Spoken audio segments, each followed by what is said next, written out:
Bonjour à tous, bienvenue pour ce deuxième live des Lanternes dans lequel on vous fait découvrir des métiers. C'est un projet à destination des lycéens ou des personnes en reconversion. Avant de présenter notre invité du jour, j'ai le plaisir de vous présenter Inès, lycéenne que je montre à l'image actuellement. Bonjour Inès, Bonjour à vous. qui est lycéenne et qui était intéressée par le journalisme. Il y a encore une heure, elle ne savait pas qu'elle allait se retrouver ici. Donc voilà. Et, aujourd'hui, on va vous parler d'un métier toujours dans la construction qui s'appelle maître d'œuvre. Je reçois pour cela Marc Justamont de la société AJM Développement à Trévoux dans l'Ain. Bonjour. Bonjour Émeric. Alors, je reprends sur moi. Pour prendre les choses dans l'ordre, il y a d'abord le maître d'ouvrage dans une construction.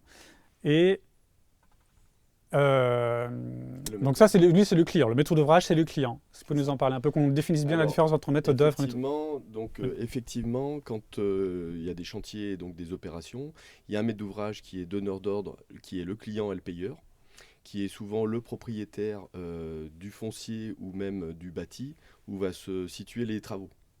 Et, pour réaliser les travaux, donc derrière, il a besoin d'une équipe, donc effectivement des entreprises, et surtout un chef d'orchestre qui va orchestrer tout de A à Z, c'est-à-dire le maître de l'œuvre, donc maître d'œuvre. Ouais.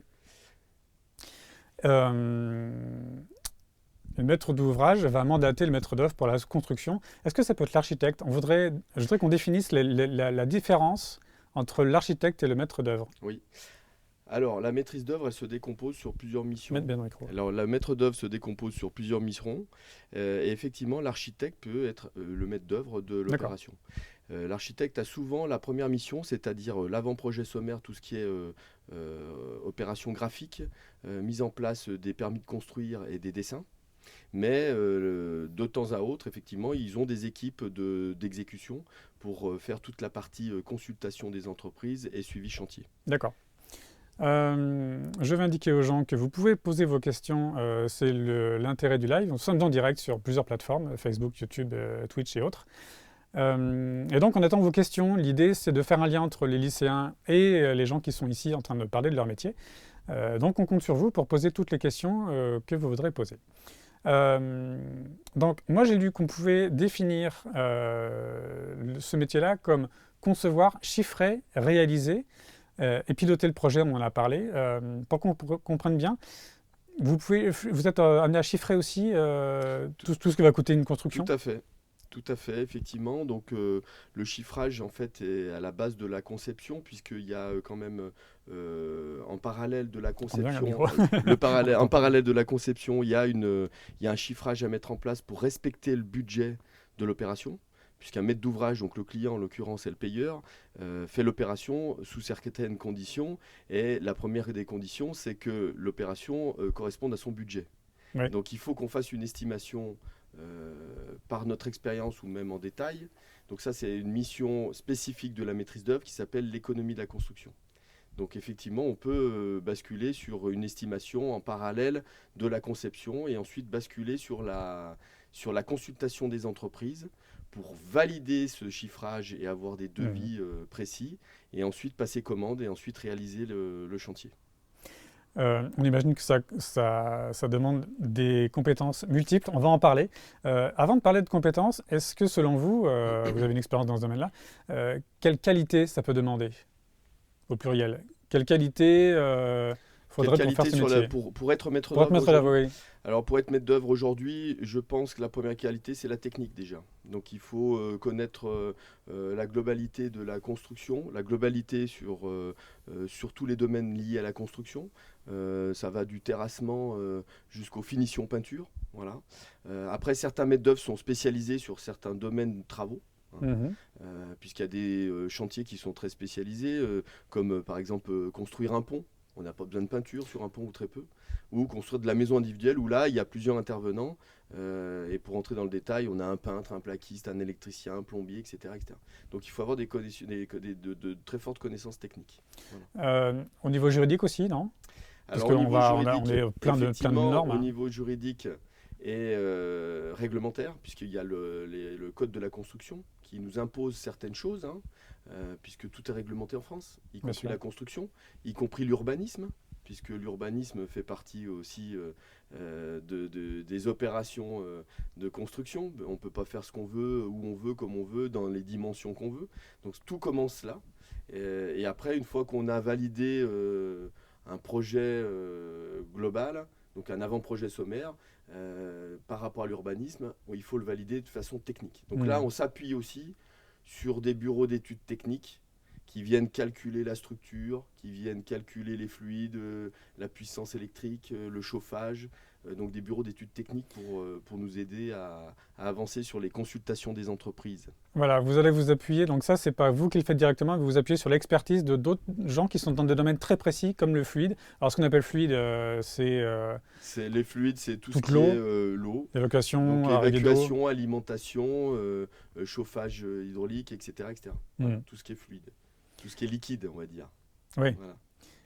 Et donc effectivement, on s'appuie sur ces bureaux d'études. Pourquoi? Parce que déjà, on n'a pas forcément une connaissance très pointue et on n'a pas les logiciels de calcul pour faire certains calculs nécessaires à la construction de certains bâtiments, comme résistance des matériaux, ça vous dit quelque chose, calcul de structure, etc., etc. Donc on a cette notion, puisque dans notre formation, alors moi en l'occurrence je suis ingénieur bâtiment, on a ces notions-là. Par contre, on n'a pas, les logiciels, la plupart du temps, et deux, on n'a pas les assurances qui correspondent à cette typologie de métier. Oui, il y a ça aussi, parce que vous engagez votre responsabilité quand vous partez sur la construction de quelque chose. Les assurances, c'est quelque chose d'extrêmement précis et on ne peut pas prendre des risques sur n'importe quoi. Exactement. Donc l'assurance, en fait, nous couvre sur une mission bien déterminée. Donc certaines missions, d'ailleurs, ne sont pas couvertes. C'est pour ça que la maîtrise d'œuvre qui va de A à Z, de la conception jusqu'à la réception du bâtiment fini, on a certains maîtres d'œuvre au milieu qui ne font par exemple que la partie économique ou que la partie suivi chantier, c'est-à-dire planification, direction de travaux, ou que la partie création, par exemple pour un architecte qui n'a pas la mission suivi chantier derrière. D'accord. Inès, est-ce qu'il y a des choses qui t'ont échappé, qui n'étaient pas claires? Je m'appuie sur le fait que tu sois lycéenne, parce que si toi tu as compris, les lycéens auront compris. J'ai bien compris que vos tâches elles sont très réparties en différents rôles, mais c'est pas un peu compliqué de gérer tout cet ensemble de personnes? Alors effectivement, on a quand même une façon de faire, et justement avec notre formation et l'expérience, on gère les projets d'une certaine façon pour pouvoir justement pas tout avoir à gérer d'un coup, mais bien répartir en fonction de l'évolution et le montage de l'opération certains points au fur et à mesure que le projet avance. Vous imaginez bien qu'on ne peut pas tout faire en même temps. Donc il va falloir gérer dans un premier temps la partie conception avec les études techniques, dans un deuxième temps la validation et le calcul et le chiffrage, dans un troisième temps par exemple la consultation des entreprises avec la réponse technique qu'elles demandent et le retour des devis et des chiffrages, et pour finir la partie administrative de signature des marchés travaux entre le maître de l'ouvrage, le client et les entreprises avec notre validation, puisque nous on valide au milieu. Et à partir de là, on peut démarrer le chantier. Donc à partir de là, on démarre le chantier et le chantier évolue en fonction des différents intervenants, 1, 2, 10, 15 intervenants différents. Planification, donc un joli planning comme on les connaît, avec des lignes, des couleurs, etc., qui sont bien compréhensibles de tout le monde. Et surtout, on est là pour vérifier l'avancement et vérifier qu'il n'y ait pas de retard pour le client qui, lui, a besoin de son bâtiment et qui paye pour avancer. Et puis pour les entreprises, pour leur dire, attention, vous venez la semaine prochaine à telle heure parce qu'il faut intervenir sur une semaine, etc. On ne les prévient pas 5 minutes avant. Donc tout ça est bien décomposé et bien géré. Parce que si le plaquiste a un retard sur les plaques qui ne sont pas arrivées au bon moment, qu'est-ce qui devient du peintre? Du coup, vous gérez les retards qui sont la faute de personne finalement. Donc aussi. c'est pour ça qu'on fait des réunions de chantier régulières. Alors sur les gros chantiers, on impose des réunions hebdomadaires ou même 2 fois par semaine. Alors pas quotidienne, pour vraiment caler les choses quand il y a des décalages ou quand c'est très précis ou à des moments donnés du chantier où on a plusieurs intervenants qui ont l'influence les uns envers les autres. Oui. Et s'il y en a un qui prend du retard, bim, tout le monde prend du retard et personne ne peut intervenir.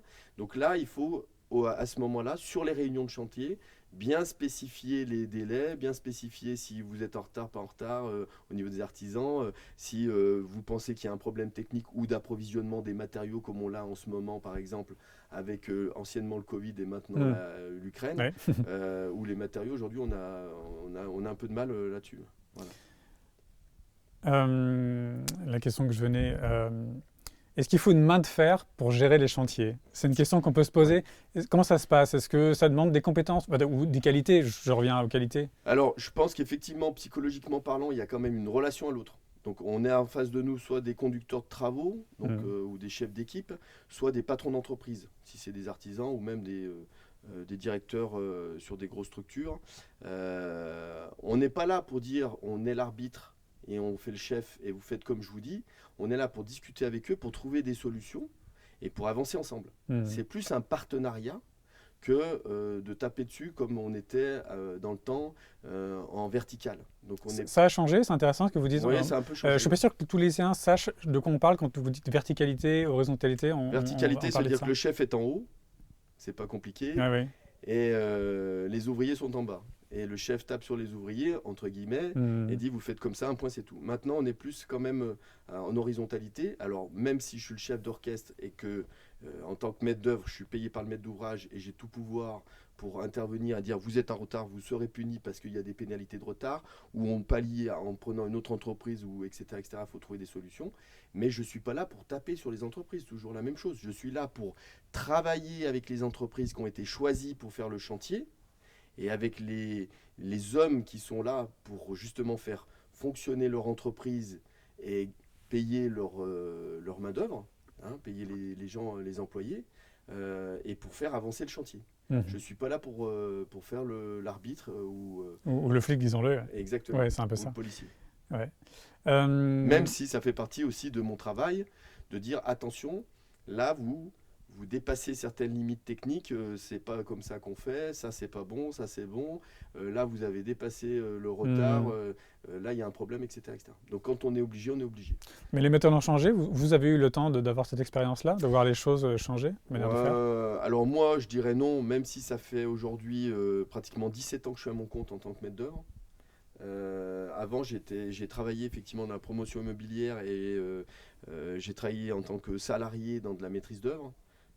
Donc on peut dire que j'ai entre 20 et 25 ans d'expérience. Je pense que sur ces 25 années, ça n'a pas trop évolué. Par contre, ayant un historique familial dans le bâtiment, puisque mon père avait une entreprise de maçonnerie et autres, j'ai vu évoluer effectivement cette relation. Oui. Voilà, ça c'est sûr et certain. Comme on a vu arriver des femmes dans ce métier. J'allais en parler, voilà. Oui, tout à fait. Donc ça fait partie des choses où on n'en avait pas du tout auparavant, quoi. C'est la question que tu voulais poser peut-être, Inès? Oui, c'est exactement ça. Après, vous avez parlé, mais l'entente entre vous, du coup, entre toutes les personnes qui travaillent sur le chantier, elle est... Comment expliquer? Vous avez une meilleure entente entre vous, du coup, même à cause de l'ordre hiérarchique ou pas? Alors, de toute Moins façon, hiérarchique, ça a l'air, c'est ça? Alors, la hiérarchie, elle est présente, puisque moi... Et nécessaire aussi. Et nécessaire, obligatoirement. Voilà. Enfin, c'est des réunions de chantier. Ouais. C'est des réunions de travail. Donc, il faut qu'il y ait un meneur qui mène la réunion. En l'occurrence, c'est le maître d'œuvre. Alors, le maître d'ouvrage peut être présent. Effectivement, peut venir avec le maître d'œuvre pour gérer aussi son chantier. Mais s'il a délégué un maître d'œuvre, c'est que le maître d'œuvre a tout pouvoir pour le faire. Et a les capacités, je dirais, techniques et humaines, aussi humaines dans le sens gestion de l'humain, par rapport aux entreprises qui interviennent, pour dire, voilà comment ça va se passer, voilà ma méthodologie de travail, voilà comment on va faire, etc. Comme ça. Voilà. Donc ça, c'est très important. Et donc, il y a des... Je pense que c'est la question qu'Inès voulait peut-être poser. Est-ce qu'il y a des femmes maîtresses d'œuvre? Oui. Alors, bien sûr. Comme de plus en plus d'architectes. Pour que nos lycéennes qui nous regardent puissent s'imaginer aussi. Le bâtiment attire de plus en plus de femmes, je pense, parce que ça, je l'ai vu avec l'évolution sur 25 ans, même, on l'a vu. Ouais. D'accord. Même dans les études, on l'a vu aussi. Même dans les entreprises, on le voit aussi aujourd'hui, quand on regarde la Fédération du bâtiment, qui nous prouve qu'effectivement, il y a de plus en plus de femmes chefs d'entreprise dans le bâtiment, dans le gros œuvre, comme dans le terrassement, comme dans la maçonnerie, etc., où on ne les voyait pas auparavant. Donc ça c'est intéressant parce qu'elles ont un autre côté aussi, elles ont une autre vision et une autre finesse sur la relation humaine. Voilà. Ça ne veut pas tout dire qu'elles ne sont pas au même niveau technique et autres. Au contraire, hein, des fois, elles sont beaucoup plus techniques que l'homme qui a tendance un peu à faire Ouais, un peu le bourrin, quoi, on va ouais, dire. ouais, ouais. Voilà. Euh, la question que je voulais vous poser, c'est comment vous y êtes venu, mais apparemment, il y a du filial là-dedans, c'est de famille, vous connaissez bien. Ça vous a pas fait peur de partir là-dedans, vous connaissiez? Oui, oui. Ouais, Alors, moi, tout petit, alors moi, j'ai mon grand-père maternel qui était maçon après la guerre de voilà. 39-45. Et donc, il a monté une société de maçonnerie qui a été reprise par mon père. Donc, ça a croisé, hein, mon D'accord. grand-père maternel, ça a croisé avec mon père, qui lui a eu la chance de faire des études secondaires. Donc, il avait fait effectivement une école d'ingénieur. Donc, il a repris, ils ont développé à deux la société. Donc, j'ai baigné dedans depuis que je suis tout petit dans la maçonnerie et dans le bâtiment. Voilà. C'était pas la société AGM Ah non, pas du tout. Développement. Non, non, On va présenter votre site internet, on va passer un peu par là-dessus. Agim Développement, je l'ai créé quand effectivement je me suis mis à mon compte en 2005. D'accord. Voilà. Je propose de regarder un petit peu. On va parler ensuite de la formation que vous avez fait. On va présenter un peu, parce que je crois avoir vu, pour illustrer un petit peu tout ce que nous avons, ce que vous avez fait.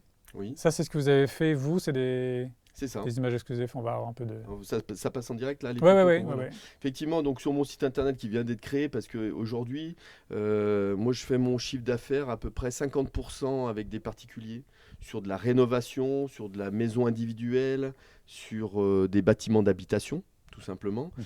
Et 50% de mon chiffre d'affaires restant avec des industriels ou en tertiaire, donc sur de l'entretien d'usines, de bâtiments d'usines, sur de l'extension de bâtiments d'usines, Donc voilà, sur ouais. de la création d'usines ou de bureaux ou autres divers. Ouais, et de rénovation aussi. Voilà. Donc on voit effectivement quelques exemples. Et là, depuis 2 ans, j'ai pris une petite casquette d'expert Alors, oui, du on bâtiment va en pour parler. les assurer. Voilà. Je montre quelques images avant de projets d'expertise avant qu'on parle de cette deuxième corde. On peut parler Oui. d'une deuxième corde? Oui, oui, tout à fait. Alors là, Bah, je par vous exemple, laisse on est en parler train en de- fait. Qu'est-ce que Alors, l'expertise dans l'expertise, ce c'est domaine? quoi? Donc déjà, l'expertise, c'est quelque chose de très pointu et très technique. N'importe qui ne peut pas être expert. Non, mais c'est clair. Ça peut paraître évident. C'est le summum du technique, l'expert, Mm. puisqu'il n'y a pas au-dessus. Donc, après, au niveau expertise, vous avez l'expertise judiciaire, donc qui est nommée par le tribunal. Vous avez l'expert d'assurance, qui est nommé par l'assurance quand il y a un sinistre ou un problème. Et vous avez l'expert d'assuré, donc en l'occurrence moi, Oui. qui lui est missionné par l'assuré, donc quelqu'un qui a une assurance lambda et qui a un problème, il va appeler son assurance qui lui va nommer un expert d'assurance pour régler le problème ou pour déjà voir les symptômes et les causes du problème et peut-être y remédier.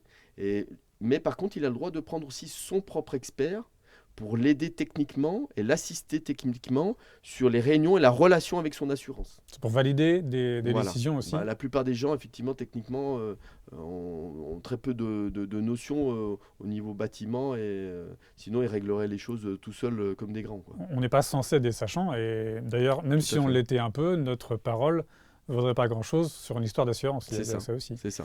Inès, est-ce que cette histoire d'expertise, c'est clair ou tu avais des questions là-dessus? Non, ça a l'air assez clair la façon dont vous l'avez expliqué. Par contre, l'expertise, c'est quand même compliqué à gérer. Alors Voilà. l'expertise, c'est pas très compliqué à gérer. Il faut juste effectivement déjà être missionné par le maître d'ouvrage. En l'occurrence, c'est l'assuré aujourd'hui, le maître d'ouvrage, hein. On est C'est lui qui toujours est assuré, ouais. celui qui est assuré. Voilà. Enfin, vous avez aussi vos assurances, mais Alors, celui qui est assuré va me passer la mission pour que je puisse venir l'assister techniquement lors d'un problème et lors d'une confrontation et donc une expertise amiable, ce qu'on appelle, puisqu'on reste à l'amiable pour l'instant, avec son expert d'assurance et son assurance. mhm. Ce qui permet d'aller dans le bon sens, de faire les choses correctement et de ne pas tirer un petit peu la couverture comme ont tendance à faire les assurances sur des choses un peu moins chères, un peu cheap comme on dit, et des réparations qui ne sont pas trop pérennes. Voilà. Après, j'interviens aussi sur des expertises judiciaires où là, l'amiable n'a pas pu fonctionner, c'est-à-dire que à l'amiable, on n'a pas pu se mettre d'accord entre l'assuré et l'assurance, ou avec un voisin ou autre chose. Mhm. Et donc là, on part au tribunal. Un expert judiciaire, donc ces experts judiciaires, il y a une liste par département, et c'est la cour d'appel qui les nomme. Oui. Et ils sont spécialisés domaine par domaine, les experts judiciaires. Donc pour le carrelage, il y a un expert judiciaire, pour le mur, il y a un expert judiciaire, pour le placo, il y en a un, etc. Ils ne font pas tout. Nous, on est experts sur la globalité Donc on rentre un peu moins dans le détail, mais on est quand même expert. Et donc là, j'assiste l'assuré pour pousser dans son sens, puisqu'on n'est plus à l'amiable, et puis pour le protéger, qu'on n'aille pas dans une... c'est stratégique. C'est quand même stratégique, une expertise. Donc, il faut l'assuré est là pour essayer de pas trop dépenser de sa poche aussi de l'argent, s'appuyer sur son assurance qui, elle, va l'aider à réparer et à rendre pérenne la réparation. Donc, ça va jouer entre les trois parties, et même plus des fois quand il y a d'autres parties adverses. Voilà. Donc c'est le fait que vous ayez fait ce métier qui vous a permis de devenir expert, mais par contre c'est des rapports humains extrêmement différents dans le rôle d'expert que dans le rôle de maître d'œuvre. Complètement. Dans le rôle du maître d'œuvre, là on est le chef d'orchestre effectivement du chantier. Alors tout type de chantier, que ce soit de la voirie, du génie civil, un pont, un immeuble, une usine, tout ce qui est bâtiment, travaux publics.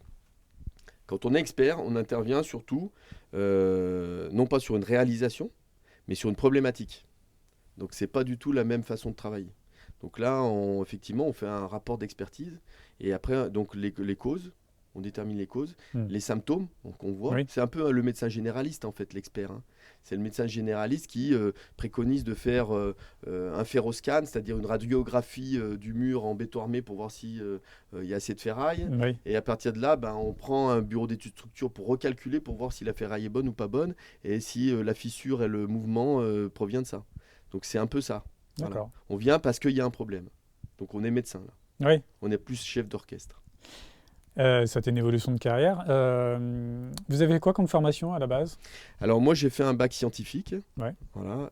J'ai fait une prépa, donc maths sup, maths spé. Ah oui. Voilà. Donc pour faire un concours des grandes écoles. Donc à l'époque, c'était plus il y a 25 ans ou 30 ans. Oui, mais il doit y avoir l'équivalent. Oui, non, mais ça existe toujours. Ma référence en la matière, qu'est-ce qu'elle en dit ? Oui, il y a l'équivalent. Après, maintenant, il y a les voies professionnelles qui peuvent y mener. Bien sûr. Sans passer par un bac général que maintenant on appelle, qui a plus l'existence des bacs S, ça n'existe plus. Mais la voie pro et CAP de nos jours est très valorisée, bien plus qu'un simple bac général, qu'en sortant d'école, on n'a pas de métier direct derrière, à part de faire une prépa comme vous avez pu faire. Avant, c'était compliqué, non ? Alors, en fait, il faut savoir que tout dépend de ce qu'on a envie de faire quand on est jeune et lycéen. Moi, j'étais pas parti pour faire maître d'œuvre. Moi, j'étais pas du tout parti pour faire ça. Donc, je voulais faire une école polyvalente. Pour faire cette école polyvalente, il fallait que je passe le concours des grandes écoles qui prenait après maths sup, maths spé parce qu'il y avait un tri à faire et qu'il y avait tant de places pour toute la France. Donc, j'ai fait maths sup, maths spé. Je suis rentré à l'École nationale supérieure des arts et métiers.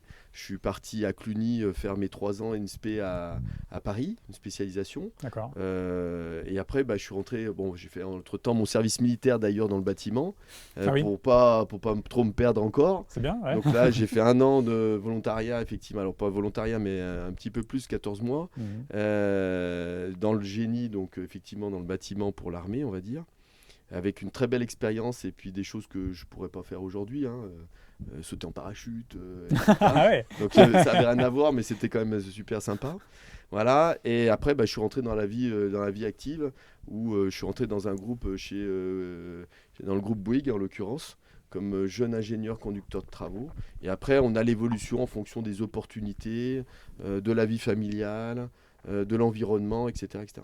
Donc j'ai eu la chance, moi, de passer par l'entreprise pure, de basculer sur le bureau d'études maîtrise d'œuvre en tant que salarié, de rebasculer sur de la promotion immobilière chez un promoteur immobilier lyonnais, qui est maintenant national, et ensuite je suis sorti, je me suis mis à mon compte en maîtrise d'œuvre. Voilà. Donc j'ai eu cette chance d'avoir toutes ces expériences différentes. Ce qu'on peut dire aux lycéens aussi, c'est que on ne peut pas, en sortie d'études, à 20 ans, monter sa boîte, maître d'œuvre. Il faut acquérir de l'expérience. Peut-être c'est ce message-là qu'on peut transmettre aussi. Alors, la première chose, c'est de toute façon, c'est un métier où on n'a pas le droit d'exercer sans assurance. C'est la loi, c'est le code de l'urbanisme, c'est 2 ans d'emprisonnement, 75 000 € d'amende. Donc dans le métier, dans le bâtiment aujourd'hui, tout le monde doit avoir une décennale, une RC décennale. Pour l'obtenir... On va expliquer ce que c'est quand même. Alors RC, responsabilité civile, et décennale. Civile, c'est-à-dire s'il y a un problème, si vous faites mal à quelqu'un, sur un chantier ou autre chose. Donc il faut que vous ayez une assurance, un peu comme la voiture. Ouais. Et décennale, c'est-à-dire que toute opération dans le bâtiment doit être garantie 10 ans. Voilà. Alors pas toutes, on va pas détailler, mais Non, mais oui, voilà. globalement. Donc moi, je fais partie des intervenants sur un bâtiment ou une opération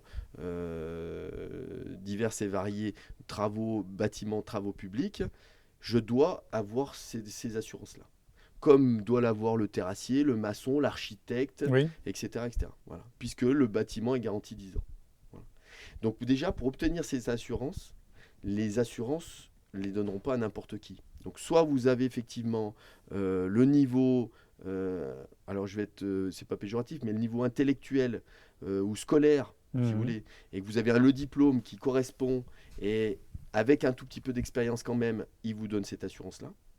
Ce qui est le cas risqué. pour moi, par exemple, mais c'est quand même risqué pour les assurances, puisque le peu d'expérience est là. Et Donc, puis même pour la personne en elle-même, parce qu'il suffit de se planter une fois et on est grillé. Enfin, oui, mais on suffit n'est d'un- pas là pour. On a quand même des non, mais pare-feux. justement, il faut quand même avoir un peu d'expérience avant de se lancer dans C'est pour ça l'entrepreneuriat. qu'ils demandent toujours un petit peu d'expérience.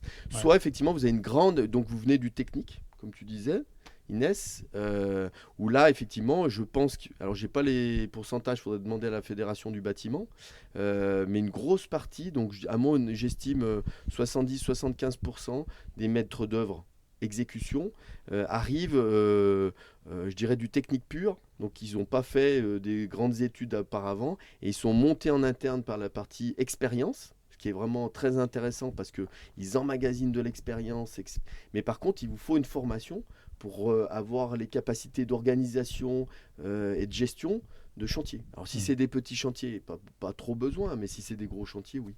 Voilà. Oui, exactement. Pour obtenir ces assurances. Parce que sans assurance, interdiction d'exercer. Ok. Voilà. Après, j'aimerais bien revenir sur le point que vous avez dit, les études. Comme j'ai dit, pour revenir aux lycéens qui nous regardent en ce moment, le CAP, c'est des formations à mi-temps. Donc l'expérience est requise et on va l'avoir sur 2 ans en fonction du parcours qu'on fait. Et c'est vrai que maintenant, les employeurs ou comme vous qui gérez une équipe, vous avez préféré une personne avec de l'expérience, qui connaît au moins un minimum le terrain, et ce qui fait qu'une personne qui sort d'études, comme moi je vais faire en général, qui va faire des études mais qui n'a pas aucune expérience. Alors, peut-être, mais en attendant, c'est pas la même typologie je pense, de structure dans laquelle on travaille quand on sort d'un bac plus 5 ou quand on arrive d'un bac pro et qu'on monte, qu'on arrive donc déjà on n'a pas le même placement. C'est comme ça, hein, c'est la réalité des choses, Oui, c'est pas péjoratif. Et par contre, l'évolution, elle est en fonction de chacun, des capacités intellectuelles et de la volonté de chacun. C'est la volonté qui compte aussi beaucoup. Hein. Et puis on a toute la vie pour évaluer aussi. Exactement. On peut arriver ça, enfin, Moi, j'ai pareil. des collègues à moi. Et puis, vous pouvez être maître d'œuvre, salarié d'une structure. La maîtrise d'œuvre, c'est un métier. C'est pas un poste. Moi, je suis gérant de la société Agim Développement, maître d'œuvre. Mais avant de ça, j'ai été salarié dans une structure comme maître d'œuvre. Et je m'occupais uniquement, par exemple, du suivi chantier. Voilà. Les autres maîtres d'œuvre que vous pouvez connaître, en général, ils ont fait quoi comme parcours? Comment on arrive à faire maître d'œuvre finalement? Alors, je connais des maîtres d'œuvre, des architectes, donc l'équivalent d'ingénieurs, puisque c'est des formations de bac plus 5. C'est-à-dire qu'ils sont d'abord ingénieurs puis architectes ou l'inverse? Non. Mais les architectes ont un diplôme d'architecte et font très peu d'écoles d'ingénieurs derrière. Quelques ingénieurs, par contre, basculent et font une équivalence ou des spécialisations, on va dire, en architecture. Voilà. Donc ces gens-là, les architectes qui font de la maîtrise d'œuvre, et comme je vous l'ai expliqué, font une partie de la mission, puisque la mission, elle va de la conception jusqu'à la réception. Donc la mission conception, c'est du dessin, c'est de l'imagination. La partie créative, la partie créative qui attire beaucoup d'ailleurs. Voilà, exactement. Et après, donc sur la partie chiffrage et conception, donc plus terre à terre et on va dire brut de décoffrage, là on a tout type de personnages. Ça va aussi bien comme moi des gens qui ont fait des études assez hautes, bac plus 3, 4, 5 ou même plus après derrière, puisqu'ils peuvent faire des spécialités sur des bureaux d'études structure. Oui, ceux qui sont spécialisés, dont on a parlé tout à l'heure, en fluide ou autre, et, ils font d'autres études complémentaires après, puis c'est infini. Alors après ou pendant, parce que même un BTS aujourd'hui, Vous pouvez travailler dans un bureau d'études de structure ou autre, avec tous les logiciels. Vous ne serez peut-être pas immédiatement patron du bureau d'études ou gérant de la société, parce qu'il faut ces fameuses assurances dont je vous parlais, Ouais. puis ces expériences et cette capacité. Mais vous pouvez travailler dans le bureau d'études sur des logiciels qui vous aident à calculer, et vous faites une partie de la mission, quoi, mais pas la totalité. Voilà. Très bien. Avant qu'on clôt, Inès, est-ce que tu avais d'autres questions? On va s'arrêter là, sinon. Non, rien de particulier. J'ai trouvé ça vraiment intéressant d'apprendre parce que même moi, il y avait des termes qu'on m'a jamais plus appris ou j'ai entendu. Et je pense que ça, très peu le savent. Et Tu penses à quoi, par exemple comme terme certains thèmes par rapport à l'assurance, ou La l'expertise, réglementation et autres. tout ça. Je pense que quand on est au lycée, on ne connaît absolument pas comment fonctionne l'assurance. Moi, je me rappelle quand je suis sorti du lycée, il fallait que je me mette une assurance pour ma voiture ou pour mon appartement. Je ne comprenais rien. Et c'est à nous aussi C'est l'apprentissage de la vie, là. C'est ça. La partie c'est ça. réglementaire. Alors, c'est un peu aux parents de le faire, certes. Bah, bien sûr. Mais bon, Bien comment sûr, avoir c'est envie de faire de l'assurance? On devrait faire une lanterne sur le métier d'assurance, Oui, normalement. Oui, ça, parce Ça que même moi, je sais même pas comment je vais En faire. fait, il faut partir du principe que, quand même, en France, tout est réglementé. C'est malheureux, mais c'est normal. Bah Faut oui, pas qu'il y ait d'excès. Mm. Mais vraiment, tous les métiers et toute la vie de tous les jours est réglementée. Donc vous allez faire de l'alimentaire, du bâtiment, de l'assurance encore plus, etc. Tout est réglementé et il y a des codes de réglementation pour chaque métier. Donc Très ça, bien. c'est très important et ça, on ne s'en rend pas compte quand on est lycéen parce qu'on apprend entre guillemets la généralité, voilà, et les bases. Mais après, quand on rentre effectivement dans le vif du sujet, on se rend compte que c'est un petit peu plus compliqué. Mais ça se passe bien quand même. Merci en tout cas de nous avoir transmis votre passion aussi du métier. Merci à tous les deux. vous. Merci à Inès d'avoir joué le jeu, c'est super. Bon J'espère que tu courage seras à avec Inès moi. alors. Ouais, bah, j'espère que tu seras avec moi pour les autres. Bah, merci de m'avoir invité, j'espère aussi. Et merci à vous, en tout cas, Marc, pour votre magnifique présentation. J'en ai beaucoup appris, j'espère que ceux qui nous ont suivis, eux aussi. Oui, bah, j'espère aussi. Et puis n'hésitez pas à me faire des petits messages si besoin. Je ne sais pas si Émeric vous transmettra mon adresse mail ou sur mon site internet, vous pouvez me contacter. Ouais, on va mettre ça. Quant à nous, je vous retrouve, j'espère, la semaine prochaine. Je ne sais pas encore qui j'aurai. C'est en cours de conception. En tout cas, on espère que les lanternes vous servent surtout. Il faut que ce soit utile. C'est vraiment ça l'idée. N'hésitez pas à nous faire des retours sur ce que vous aimeriez comme type de questions. Là, c'est en direct, donc vous pouvez poser vos questions en direct. Même si j'ai Inès qui est avec moi pour poser vos questions. À très bientôt sur les lanternes. Au revoir.